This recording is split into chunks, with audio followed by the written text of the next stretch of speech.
सगळ्यांनी पुढे लक्ष द्या.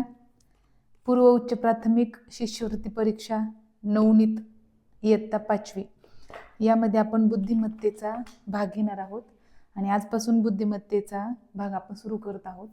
तर सगळ्यांनी लक्ष द्या की बुद्धिमत्तेचा पहिला भाग आहे आकलन. आकलनावर आधारित प्रश्न तुम्हाला परीक्षेमध्ये कसे येणार आहेत हे आपण ह्याच्यामध्ये पाहणार आहोत.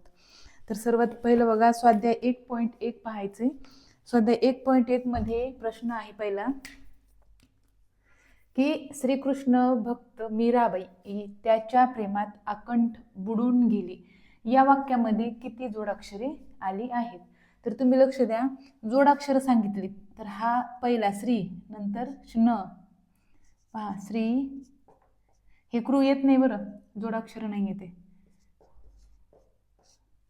त्यानंतर श्न हे कला तक्त, त्यानंतर आहे त्या आणि च्या, त्या च्या आणि हे प्रे. म्हणजे पहा 1 2 3 4 5 6 किती प्रश्न, किती जोडाक्षरे आली आहेत याच्यामध्ये? 1 2 3 4 5 6.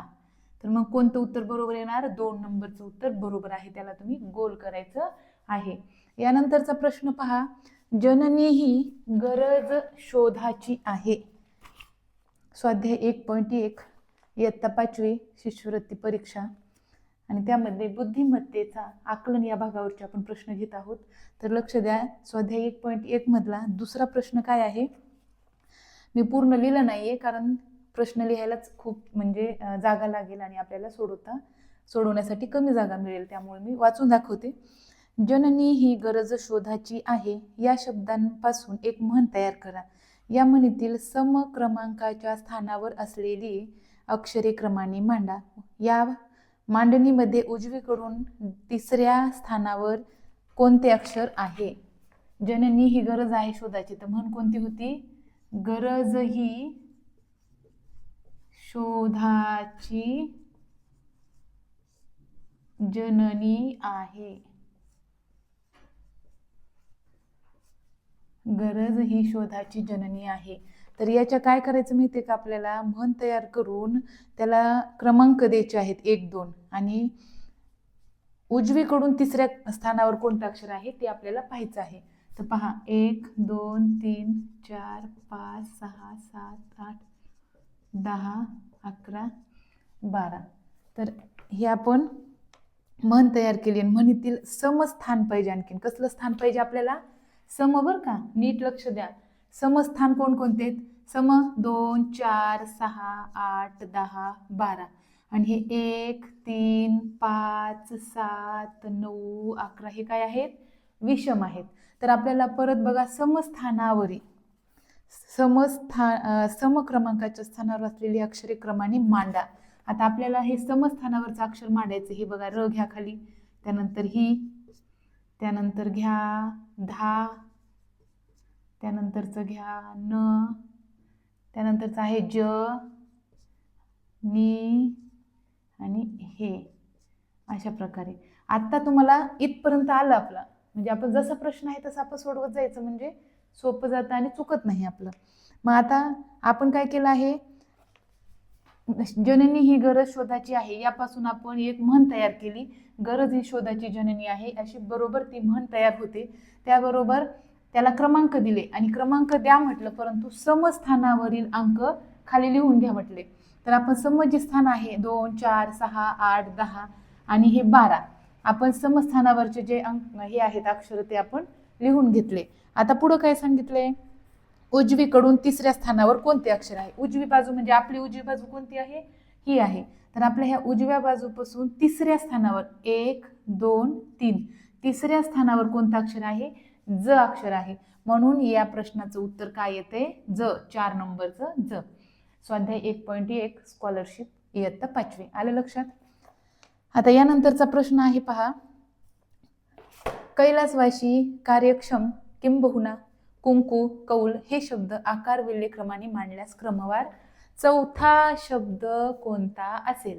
तर आकार विल्हे म्हणजे काय असतं? तर क्रमानुसार मांडायचे. बघा, आता सुरुवातीला अक्षर पाहायचे सगळे काय आहेत? क क क आहे. मग आपण काय करूया? काना मात्रा पाहूया. काना, सुरुवातीला काय येतोय काना, नंतर वेलांटी, म्हणजे इथे 1 नंबरला येणार हे, 2 नंबरला कक्का की, 2 नंबर की, कु कु, के कै 3, को कौ हे येणार 4 नंबरला. तर आकार विल्हे क्रमाने मांडल्यास क्रमावर 4था क्रमांक कोणाचा येते बघा, कौल या शब्दाचा. कोणत्या, कौल. पहा आपण काय पाहिलं की आकार विल्हे म्हणजे क्रमानुसार आपल्याला काय मांडायचं आहे, याची मांडणी करायची आहे आणि 4थ्या क्रमांकाचं शोधायचं आहे. तर आपण पाहिलं की सुरुवातीचे क क म्हणजे सारखेच अक्षर आहेत. मग काय करता येईल, सारखे अक्षर आहेत मग त्याचा काना, मात्रा, वेलांटी, उकारानुसार शोधायचं आहे. त्यानुसार आपण त्याचा क्रम मांडायचा आहे. तर आपण बघा सुरुवातीला क झाल्यावर काय येतो, काना. कानाच्या नंतर येते काना, सुरुवातीला येतो आपण 1 लिहिलं, कान्याला 1 क्रमांक दिला, वेलांटीला 2 क्रमांक दिला. त्यानंतर कक्का किक्की कुक्कू के कै कै, कै म्हणजे हे 3 नंबरला आलं, को कौ कौ म्हणजे हे शेवटी आलं आणि याला मिळाला नंबर 4. आणि आपल्याला विचारलं आहे क्रमाने मांडल्यास 4थ्या क्रमांकाचा शब्द कोणता असेल, तर 4थ्या क्रमांकाला कौल हा शब्द येतो. तर हे लक्षात घ्या आणि अशा प्रकारे सोडवायचं आहे तुम्हाला. त्यानंतरचा प्रश्न पहा, तुटक्या फुटक्या माठातील उरले सुरले पाणी घटा घटा पिऊन त्याने आपली तहान मिटवली. तर यामध्ये काय करायचं आहे बघा पुढचं, या वाक्यात एकाच शब्दाची पुनरावृत्ती होऊन बनलेले किती शब्द आहेत. एकाच शब्दाची पुनरावृत्ती, तर बघा तुटक्या पुढं आहे फुटक्या, एका शब्दाची पुनरावृत्ती नाही. उरले सुरले आले इथं, म्हणजे एका शब्दाची पुनरावृत्ती नाही, तर यमक जुळणाऱ्या शब्दाची पुनरावृत्ती आहे. ह्या दोन्हीमध्ये तुटक्या फुटक्या यमक जुळायलाय, उरले सुरले यमक जुळतोय, परंतु हे घटा घटा म्हणजे एका शब्दाची पुनरावृत्ती आलेली आहे. म्हणजे हे एका शब्दाची पुनरावृत्ती होऊन बनलेले किती शब्द आहेत, तर एकच शब्द आहे हा, म्हणून उत्तर पर्याय क्रमांक 4 हे येणार आहे. अशा प्रकारे इथपर्यंत समजलं. स्वाध्याय 1.1 बुद्धिमत्ता स्कॉलरशिप इयत्ता 5वी आणि त्यामध्ये आकलन या भागाचा आपण पाहत होतो. तर हे 4 प्रश्न आपण याच्यामध्ये सोडवले आहे. पुढचे प्रश्न आपण पुढच्या व्हिडिओमध्ये घेऊया. तोपर्यंत करा अभ्यास. थँक्यू, धन्यवाद.